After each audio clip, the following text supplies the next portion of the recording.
नमस्कार दोस्तों, स्वागत है आप सबका हमारे चैनल बुधा टेल्स पर, जहां हम आपको भगवान गौतम बुद्ध की अनमोल शिक्षाओं और प्रेरणादायी कहानियों के जरिए जीवन के महत्वपूर्ण पाठ सिखाते हैं। आज की कहानी है जिंदगी में कभी उम्मीद मत छोड़ना। यह कहानी न केवल आपको प्रेरित करेगी, बल्कि आपको जीवन की कठिनाइयों का सामना करने के लिए एक नई दृष्टि भी देगी। तो चलिए शुरू करते हैं। बहुत समय पहले की बात है।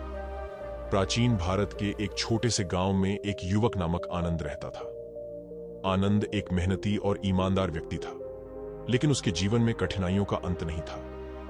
हर दिन वह सुबह उठता और खेती करने के लिए खेतों में जाता, लेकिन उसकी फसलें हमेशा खराब हो जाती। वह निराश था और सोचता था कि भगवान ने उसके लिए कुछ भी अच्छा नहीं रखा है। एक दिन आनंद ने सुना कि पास के गांव में गौतम बुद्ध आए हुए हैं और वहां ज्ञान का उपदेश दे रहे हैं। उसने सोचा कि शायद बुद्ध से मिलकर उसे कुछ समाधान मिल सके। आनंद ने अपने सारे काम छोड़कर बुद्ध के पास जाने का निर्णय लिया। जब आनंद बुद्ध के पास पहुंचा तो उसने देखा कि वहां बहुत सारे लोग इकट्ठा थे। सभी लोग ध्यान से बुद्ध की बातें सुन रहे थे।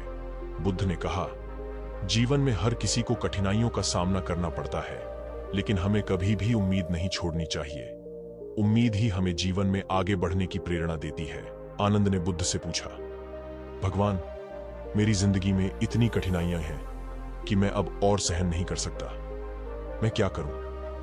बुद्ध ने मुस्कुराते हुए कहा, आनंद, जीवन में कठिनाइयां हमारे शिक्षक होते हैं।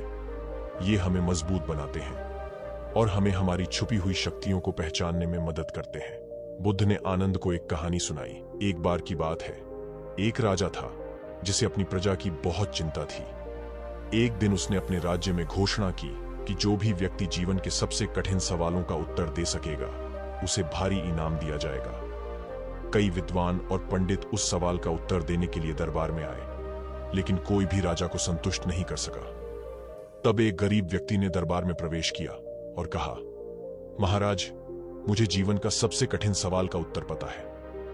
राजा ने उसे उत्तर देने की अनुमति दी। गरीब व्यक्ति ने कहा, जीवन में सबसे कठिन सवाल यह है कि जब आप सभी उम्मीदें खो देते हैं, तब भी आप कैसे आगे बढ़ते हैं? राजा ने उससे पूछा, और इसका उत्तर क्या है? गरीब व्यक्ति ने उत्तर दिया, उम्मीद ही वह शक्ति है जो हमें कठिनाइयों से लड़ने की ताकत देती है। हमें कभी भी उम्मीद नहीं छोड़नी चाहिए, चाहे कितनी भी कठिनाई क्यों ना हो। राजा ने उसकी बात सुनकर उसे भारी इनाम दिया और उसकी यह बात पूरे राज्य में फैल गई। आनंद ने बुद्ध की कहानी सुनी और उसे महसूस हुआ कि उसे अपनी उम्मीदों को नहीं छोड़ना चाहिए। उसने बुद्ध से कहा, भगवान, आपने मुझे जीवन का सबसे महत्वपूर्ण पाठ सिखाया है। अब मैं कभी भी उम्मीद नहीं छोड़ूंगा। आनंद ने बुद्ध के चरणों में प्रणाम किया और घर वापस लौट आया। उसने अपने काम में फिर से जुट गया और इस बार उसने अपनी पूरी मेहनत और विश्वास के साथ काम किया। धीरे धीरे उसकी फसलें अच्छी होने लगीं और उसका जीवन खुशहाल हो गया। आनंद ने अपनी जिंदगी में कभी उम्मीद नहीं छोड़ी और उसने इस पाठ को अपने गांव के सभी लोगों के साथ साझा किया। गांव के लोग भी उसके जीवन से प्रेरित हुए और उन्होंने भी अपनी उम्मीदों को कभी नहीं छोड़ा। गांव में धीरे धीरे खुशहाली आने लगी और लोग अपने जीवन में संघर्षों का सामना कर आगे बढ़ने लगे। गौतम बुद्ध की शिक्षा से प्रेरित होकर आनंद ने अपने जीवन में बहुत कुछ पाया और उसने समझा कि जीवन में कठिनाइयां हमें मजबूत बनाने के लिए आती हैं। उसने अपनी इस समझ को अपने आसपास के गांवों में भी फैलाना शुरू कर दिया। लोग आनंद की बातों को सुनते और प्रेरित होते।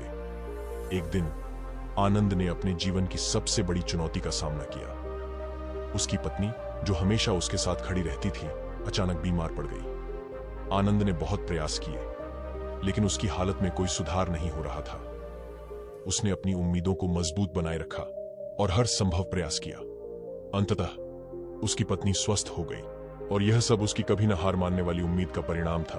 आनंद ने अपने जीवन के इस कठिन समय को पार करने के बाद सोचा कि उसे अपने अनुभवों को और अधिक लोगों के साथ साझा करना चाहिए। उसने एक यात्रा शुरू की और विभिन्न गांवों में जाकर लोगों को गौतम बुद्ध की शिक्षाओं और अपने अनुभवों के बारे में बताया।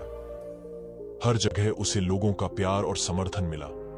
आनंद की इस यात्रा ने उसे बहुत कुछ सिखाया और उसने जाना कि उम्मीद की ताकत कितनी बड़ी हो सकती है। उसने देखा कि जहां भी उसने उम्मीद का संदेश फैलाया, वहां लोगों के जीवन में सकारात्मक बदलाव आया। आनंद की इस यात्रा के दौरान उसने कई कठिनाइयों का सामना किया। कभी कभी उसे विरोध का भी सामना करना पड़ा, लेकिन उसने कभी भी अपनी उम्मीद नहीं छोड़ी। वह हमेशा अपने लक्ष्य की ओर बढ़ता रहा और लोगों के दिलों में उम्मीद की किरण जगाता रहा। एक दिन आनंद एक ऐसे गांव में पहुंचा जहां लोग बहुत ही निराश थे। वहां का राजा अत्याचारी था और लोगों पर अत्यधिक कर लगा रहा था। लोग भूख और गरीबी से पीड़ित थे। आनंद ने इस स्थिति को देखा और उसने वहां लोगों को गौतम बुद्ध की शिक्षाओं के माध्यम से उम्मीद का संदेश देने का निर्णय लिया। आनंद ने उस अत्याचारी राजा के दरबार में प्रवेश किया और उससे कहा, महाराज, आपके राज्य के लोग बहुत दुखी और निराश हैं। आप उन्हें उम्मीद का संदेश क्यों नहीं देते? राजा ने हंसते हुए कहा, उम्मीद से पेट नहीं भरता। आनंद ने उत्तर दिया, महाराज, उम्मीद ही वह शक्ति है जो हमें कठिनाइयों का सामना करने की ताकत देती है। यदि आप अपने लोगों को उम्मीद देंगे तो वे कठिनाइयों का सामना कर सकते हैं और राज्य में खुशहाली आ सकती है। राजा ने आनंद की बातों को ध्यान से सुना और सोचा। उसने अपने व्यवहार को बदलने का निर्णय लिया और लोगों को करों में राहत दी। धीरे धीरे उस गांव में भी खुशहाली आने लगी और लोगों के जीवन में सुधार हुआ। आनंद की मेहनत और गौतम बुद्ध की शिक्षाओं का प्रसार करते हुए उसने न केवल अपने जीवन को बल्कि हजारों लोगों के जीवन को भी बदल दिया। उसने अपने अनुभवों से सीखा कि उम्मीद ही वह शक्ति है जो हमें जीवन में आगे बढ़ने की प्रेरणा देती है। दोस्तों, उम्मीद ही वो ताकत है जो हमें जीवन के हर कठिन समय से लड़ने की शक्ति देती है। गौतम बुद्ध की इस कहानी से हमें सीखने को मिलता है कि कभी भी अपनी उम्मीद को छोड़ना नहीं चाहिए। अगर आपको ये कहानी पसंद आई हो तो हमारे चैनल बुधा टेल्स को सब्सक्राइब करें और वीडियो को लाइक और शेयर करना न भूलें। अगले एपिसोड में हम आपके लिए एक और प्रेरणादायी कहानी लेकर आएंगे। तब तक के लिए धन्यवाद।